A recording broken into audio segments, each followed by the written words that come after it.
Di video kali ini kita akan ngaji lagi khusus eksklusif karena kami kedatangan tamu dari Taiwan. Sebelum lanjut, saya mau nyapa dulu guru kita Pak Ustadz Danu. Assalamualaikum Pak Ustadz. Waalaikumsalam warahmatullahi wabarakatuh. Alhamdulillah. Assalamualaikum Banji. Waalaikumsalam Pak Tung. Sahabat beriman, kali ini kami kedatangan tamu Ibu Nur Fadilah dari Taiwan yang datang langsung ke sini, ke tempat kami ini. Sebelumnya Ibu Nur Fadilah ini terkena skizofrenia, di mana skizofrenia itu ada bisikan-bisikan yang sering didengar dan mempengaruhi secara psikis ya dan pikiran. Nanti kita akan saya tanya juga kepada Ibu Nur, sebenarnya bisikan itu berupa apa. Ikuti terus video kami ya. Bu Nur, Assalamualaikum. Waalaikumsalam warahmatullahi wabarakatuh. Sebenarnya bisikan yang Ibu dengar itu tentang apa, Bu? Pertama tentang suruh nabrak taksi, bunuh diri. Gimana? Nabrak taksi? Iya. Masya Allah. Oh. Nabrak taksi. Terus yang keduanya itu suka itu apa? Mikir laki-laki gitu. Maksudnya gimana itu? Secara spesifiknya mikir laki-laki itu disuruh kawin sama seorang laki-laki atau seperti apa, Bu? Ya kalau itu ada bayangan seorang laki-laki itu terus bayangan terus. Gitu. Ya. Ya. Maaf Bu Nur, bayangan laki-laki yang dikenal Iya. atau yang berpengaruh terhadap kehidupan Bu Nur? Tadinya yang dikenal. Yang dikenal terus kalau ada orang kenalan gitu langsung pikiran itu terus membayangin gitu ada seorang laki-laki gitu.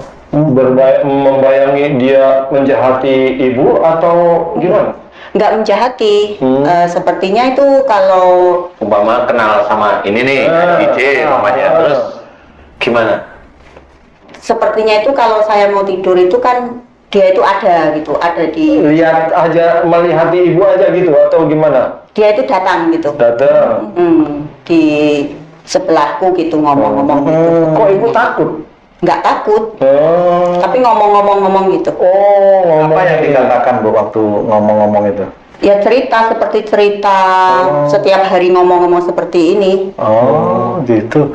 Itu mengenai tadi, maaf, mengenai bunuh diri itu, Bu. Itu muncul kata-kata itu pas jam-jam tertentu atau seperti apa, Bu? Kalau saya keluar Rumah naik gitu? sepeda gitu, Naik sepeda. nanti lihat taksi gitu langsung ada suara di telinga sini, telinga sini, tabrak itu taksi gitu. Ya. Masya Allah. Udah lama itu proses mendengar yang sesuatu yang mengerikan itu, Bu? Sudah lama, dari tahun berapa ya? Tahun 2018 lah.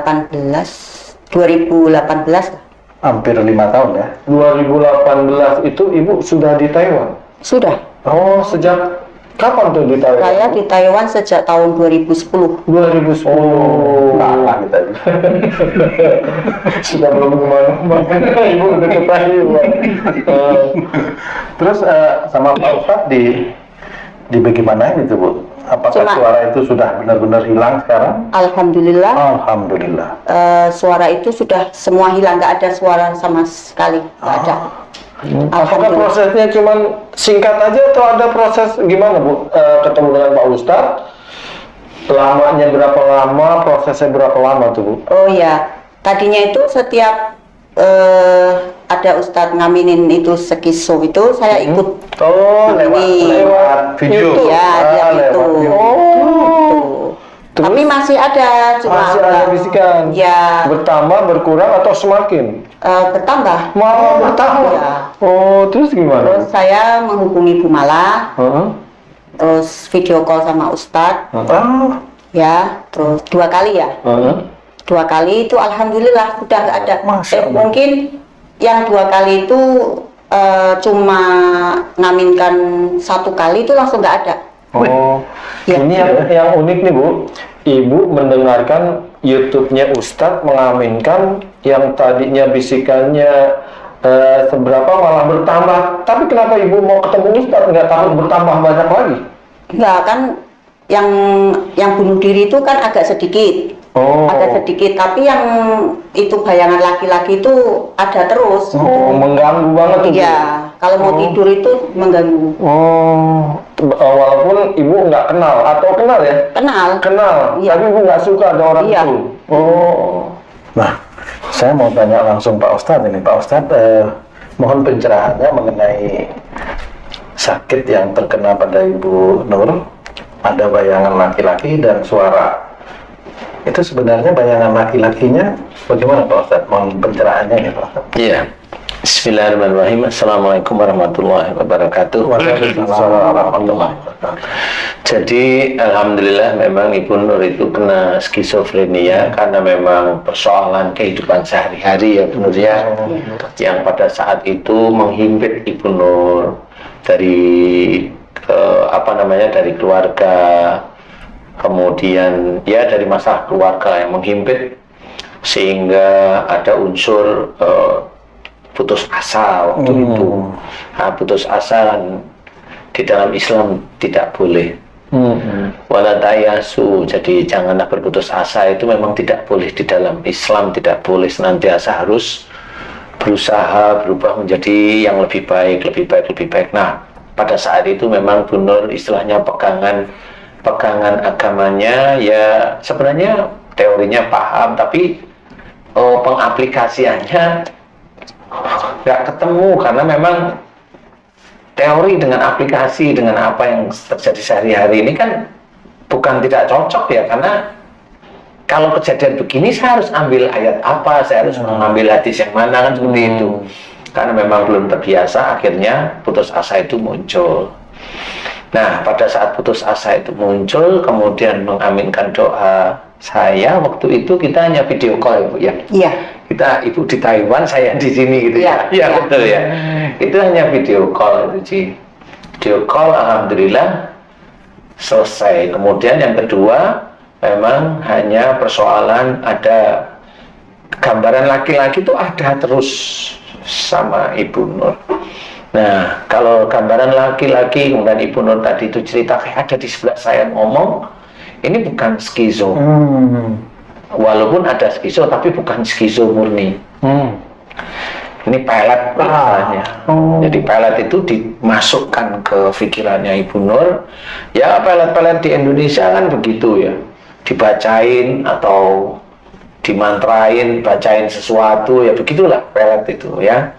Kemudian karena pelet itu laki-laki itu memang punya, karena memang itu peletnya itu dilatih terus-menerus. Sehingga pada saat dia berkenaan dengan Ibu Nur pun pelet itu dilempar sama dia ya, karena Ibu Nur kondisinya rapuh ya, otomatis itu masuk ke sini ya, dan ganggu juga. Yang bertujuan memang untuk supaya Bu Nur itu ingat terus sama laki-laki itu. Nah, pelet begitulah. Pelet itu kalau yang orang nggak punya, peletnya itu biasanya ya begitu. Kalau pelet itu orang yang punya, biasanya kalau nggak Mercy, Innova, Lamborghini kan gitu, Innova. Iya. Skizo ini kan yang Bu Nur itu ada tabrakan ke taksi dan lain-lain, biasa itu dilatar belakangi oleh kejiwaan atau gangguan batinnya atau kesedihan atau apa demikian juga. Iya, seperti itu ya. Jadi Ibu Nur karena memang ada kesedihan waktu itu, kemudian kesedihan ada putus asa. Nggak cuma Bu Nur, siapapun orang, dia Muslim atau non Muslim, kalau dia ada kesedihan, kemudian putus asa, biasanya muncul kalimat itu disuruh bunuh diri. Karena pada waktu sedih yang berkepanjangan itu, jin itu masuk ke otaknya manusia yang sedih berkepanjangan. Kemudian kalau sudah sedih berkepanjangan kan urutan berikutnya biasanya, ngapain saya hidup, aku kok nggak bermanfaat, aku jadi umpamanya oleh benar aku jadi istri kok seperti ini, ngapain, sebenarnya begitu kan berkecamuk. Nah, itu menjadi sumpah di mana ada kalimat ngapain aku hidup, itu sumpah sudah. Padahal seorang hidup itu sebenarnya itu karunia dari Allah. Nah, karena benar belum paham, mulailah Dajjal itu masuk ke otak. Sehingga Dajjal itulah yang gembosin jin yang ada di otak, nyengker, disuruh bunuh diri. Karena pikirannya memang waktu itu Bu Nur memang ya, ngapain aku begini, aku kan seperti nggak manfaat kehidupannya waktu itu. Tapi alhamdulillah Bu Nur paham pada waktu apa namanya video call itu alhamdulillah Ibu Nur paham sih, paham sehingga ngerti, jangan diulang lagi ya, insya Allah nanti tobat pada Allah ya, saya jadi tobat, nggak kemana-mana ya Bu ya. Iya. Tobat kepada Allah Ta'ala, jangan putus asa, hanya seperti itu ya. Iya. Alhamdulillah seperti itu sih. Bu Nur menderita skizo itu sebelum ketemu Ustadz Danu tuh berapa tahun tuh? Dari 2018? Iya, dari sampai 2022. Kurang lebih 4 tahun. Selama 4 tahun ini udah berobat kemana-mana atau ketemu dengan YouTube-nya Ustadz Danu tuh dari siapa atau Ibu cari sendiri tuh? Adik saya ketemu, adik saya tuh ngomong sekarang itu ada Ustadz Danu, coba lihat gitu.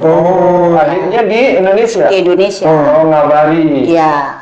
Terus? Kan dia takut saya kan kalau sedih nantinya gimana gitu adik saya. Terus sekarang ada Ustadz Danu, saya tuh cari pokoknya setiap ngaminin itu kan reaksi nangis terus gitu. Ibu reaksi nangis terus? Iya, pertama kali. Tanpa disadari nangis terus? Iya.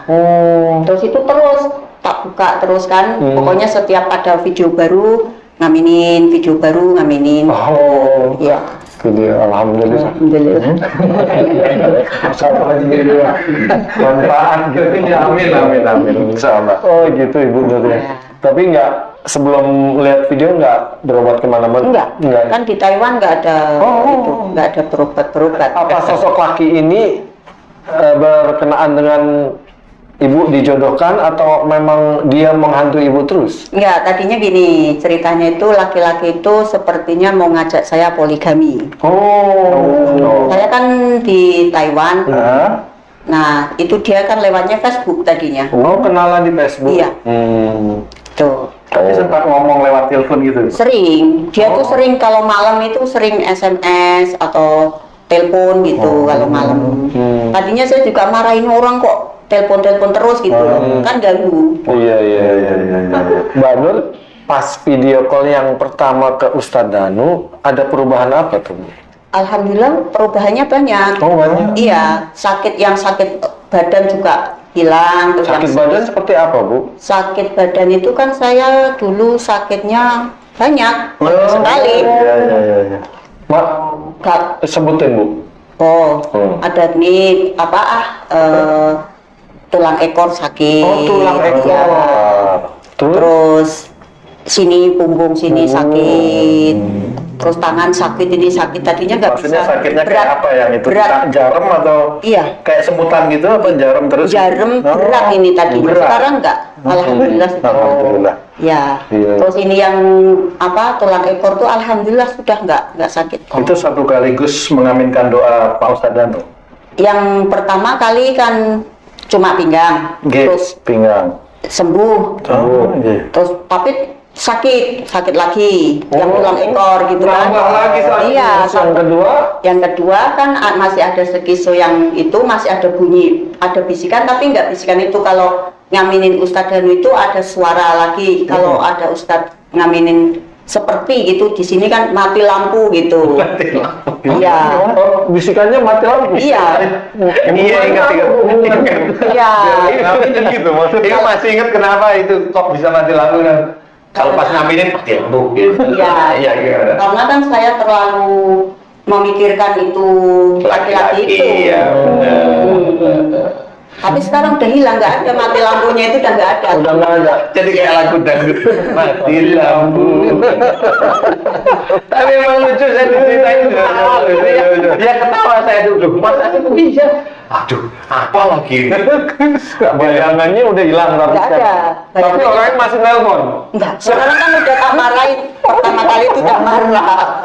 Marahin. Sampai sekarang masih di Taiwan. Sekarang udah nggak boleh. Sudah kontraknya habis. Masa kontrak 12 tahun itu udah nggak bisa masuk Taiwan. 12 tahun. Terus akan pindah kemana lagi Bu nanti kira-kira? Ke Kendal. So ngerti malah ke Singapura. Enggak. Pengalaman kerja di luar negeri. Sekarang gimana di Kendal? Udah tenang, udah. Belum pulang, barusan kemarin. Dari bandara Dari Taiwan bandara ke sini. Iya. Baru mau mulai lagi ke Kendal. Berapa jam Bu penerbangan Taiwan sini? 5 jam. 5 jam ya? 5 jam.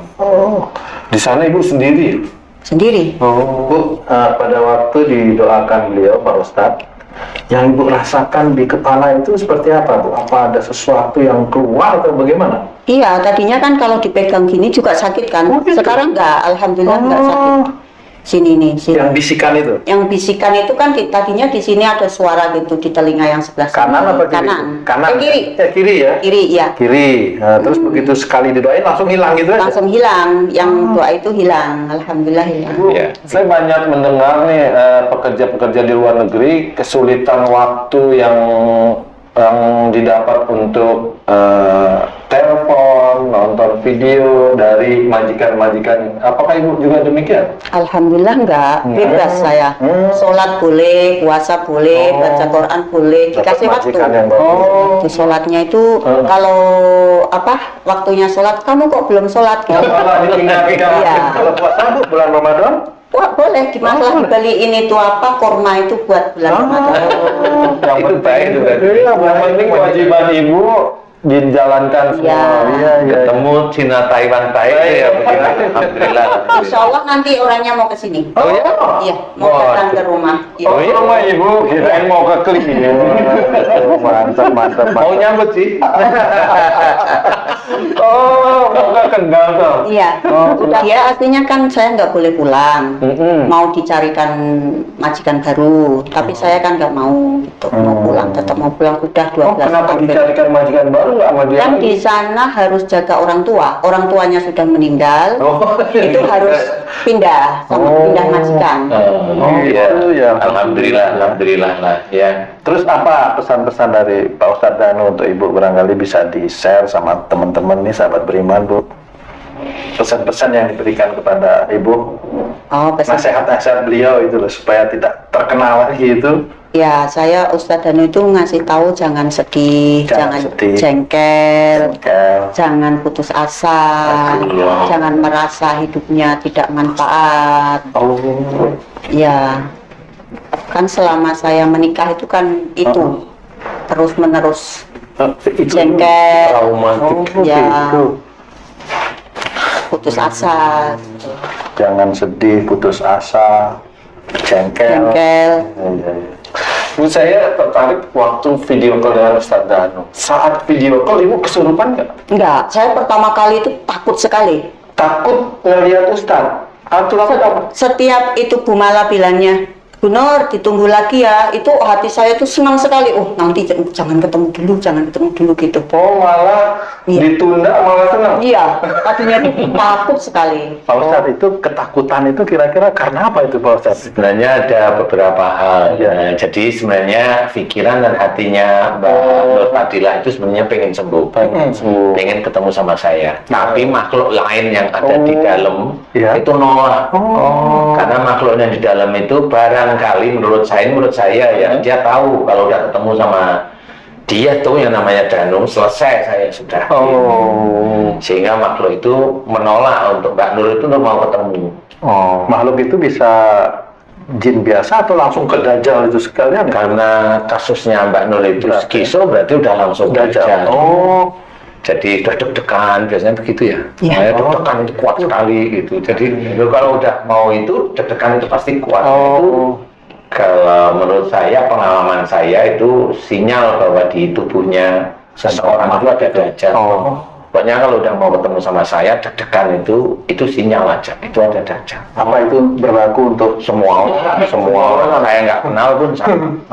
Kalau melihat saya langsung kabur itu ada di situ. Insya Allah seperti itu. Jadi ada makhluk normal aja. Biasanya hampir setiap orang yang interaksi langsung sama saya mirip seperti Mbak Nur Fadilah.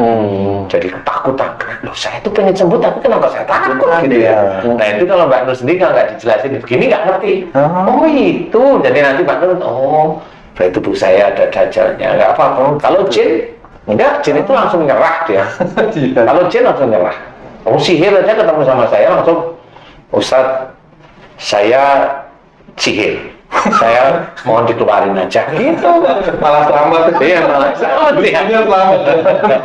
Seperti itu sih. Tapi kalau udah takutan ada ini karena apa? Dajjal itu mengunci pada hati, pada yang deg-degan itu.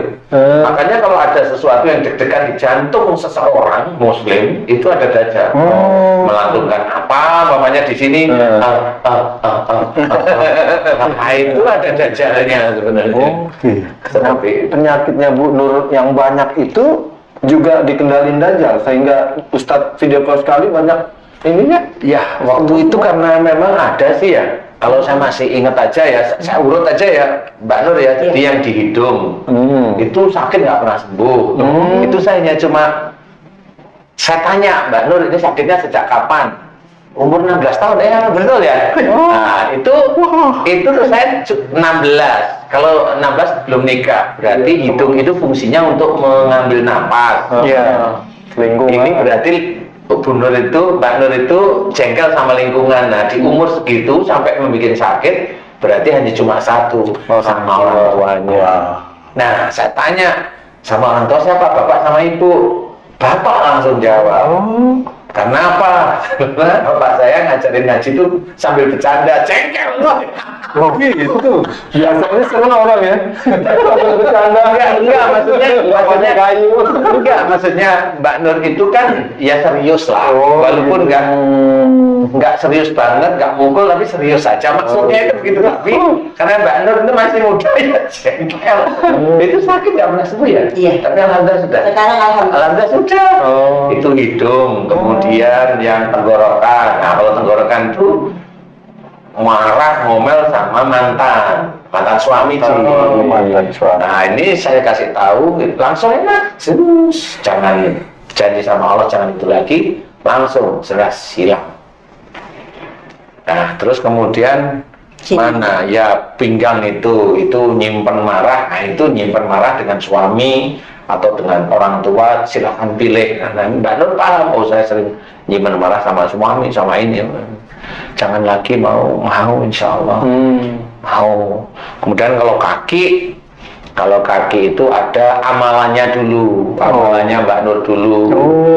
Minum air putih dari orang pinter atau Pak Kiai dalam tanda kutip ya.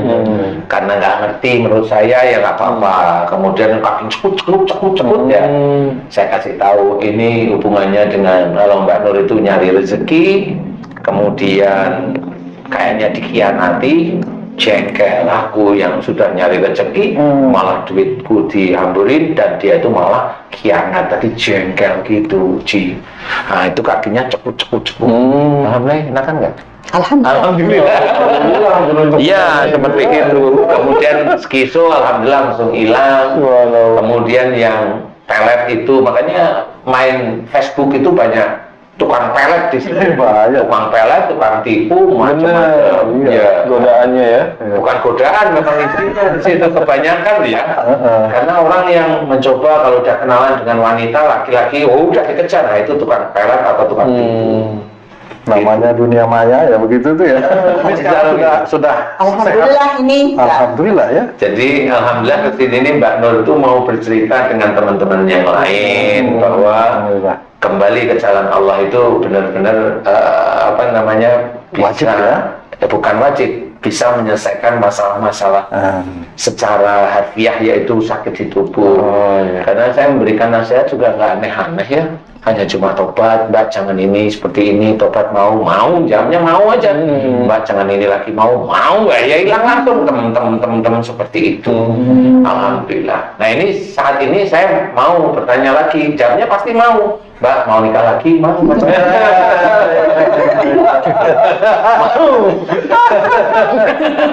Ya, alhamdulillah. Mudah-mudahan ini manfaat, insya Allah. Wallahu a'lam. Ya.